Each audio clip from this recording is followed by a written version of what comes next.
even, Mr. Speaker, as we recognize, value and appreciate the support provided to this country by the Bolivarian Republic of Venezuela to the energy sector over the years. Mr. Speaker, in addition to directly engaging the government of Venezuela on the issues facing Petrojam, the government of Jamaica is now seeking further intervention at the highest diplomatic and political level in Washington. And this effort, Mr. Speaker, is being spearheaded by our Minister of Foreign Affairs and Foreign Trade. At the time, the Energy Minister said the government of Jamaica may have to buy back the 49% stake.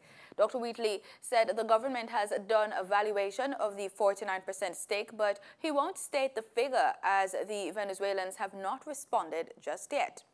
Petrojam is Jamaica's only petroleum refinery. It's a limited liability company jointly owned by Venezuela's state-owned oil company, PBCJ, and the Petroleum Corporation of Jamaica. The National Water Commission is warning customers to expect an increase in their bill as a result of new meters that will be used to replace old mechanical meters and installed on premises that are unmetered.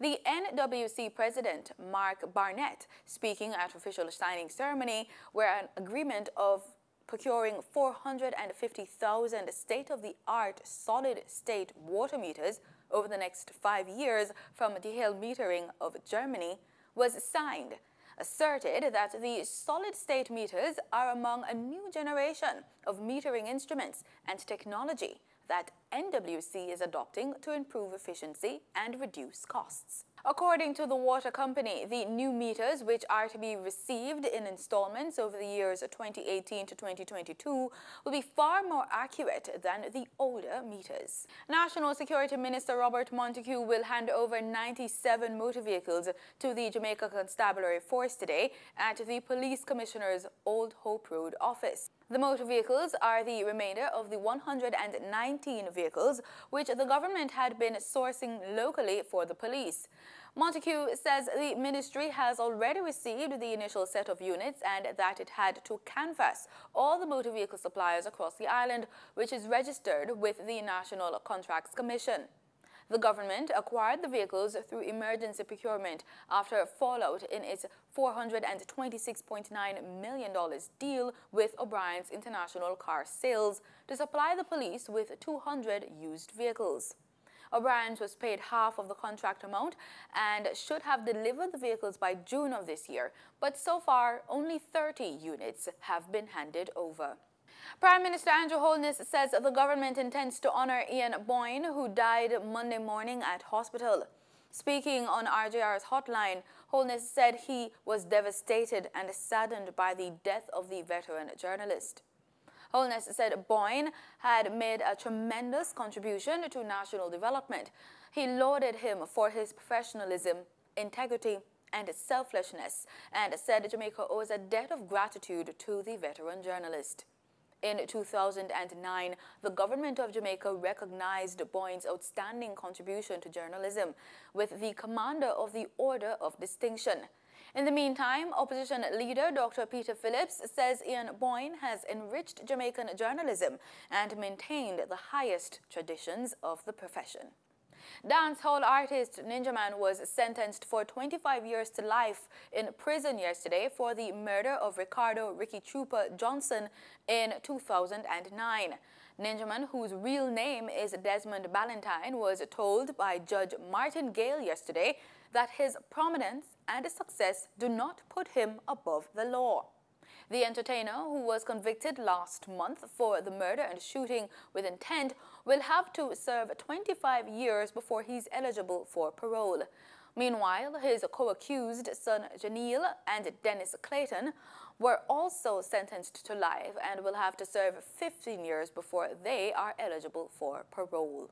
And for those of us who are expecting or sending remittances, here's an update on foreign exchange trading.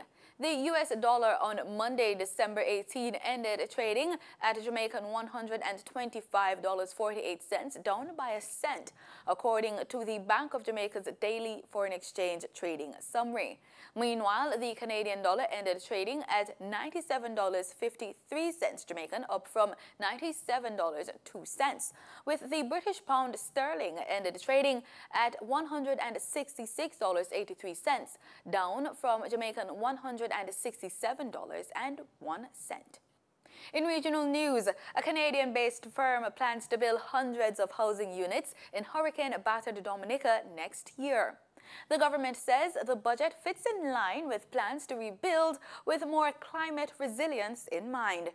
Liaison Officer Garvin Josephs said the company is prepared to work closely with the government. Beginning 2018, a total of 100 residential units and more than 50 retail outlets will be constructed for the first project named the Roseau City Square. This will be located adjacent to the financial center of Dominica.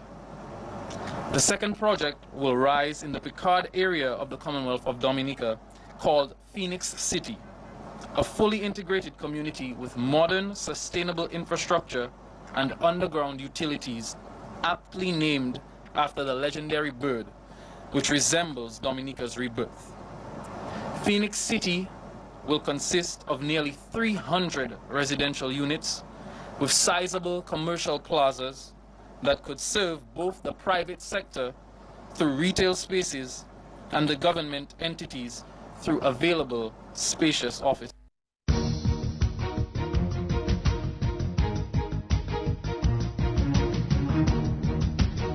In sports, 3 West Indies cricketers are back on their native land of Barbados following a series washout by New Zealand last week. CMC caught up with Raymond Reefer, Miguel Cummins and Sunil Ambris at the airport. A lot to be taken away from the tour, you know. Different conditions, having to adjust to the conditions and just try to get the game in order for it. It was a good experience. I thoroughly enjoyed it. Even though we didn't want the team actually learn a lesson from it, so we're hoping for the next series to come along as soon as possible so we could put into place what we learned. Ask a lot of questions. You got to be more patient and more disciplined in what you do, whether you're doing fitness-wise or doing routines or any sort of thing. So I took away you just got to be a lot patient and stick to what you know. It was all right, but it wasn't what I expected cricket-wise. But it was a good experience. I mean, Test cricket, something I always wanted to play ever since a little child. But results-wise, it was, to be honest, was horrible. But you can only get better from there and look forward to getting better with this arm and come back stronger. In other news, world champion sprinter Justin Gatlin says he is, quote, shocked and surprised, end quote, at doping allegations made against his coach and an agent. Athletics anti-doping officials have begun an investigation into what the president of the sports governing body called, quote, serious allegations, end quote, about Dennis Mitchell and Robert Wagner. British newspaper The Daily Telegraph said Wagner, an agent linked to Gatlin, offered to, quote, illicitly supply performance-enhancing drugs, end quote, to undercover reporters. A video released by The Telegraph features a man the newspaper says is Wagner insinuating Gatlin is taking banned drugs, quote, just like every other sprinter in America, end quote.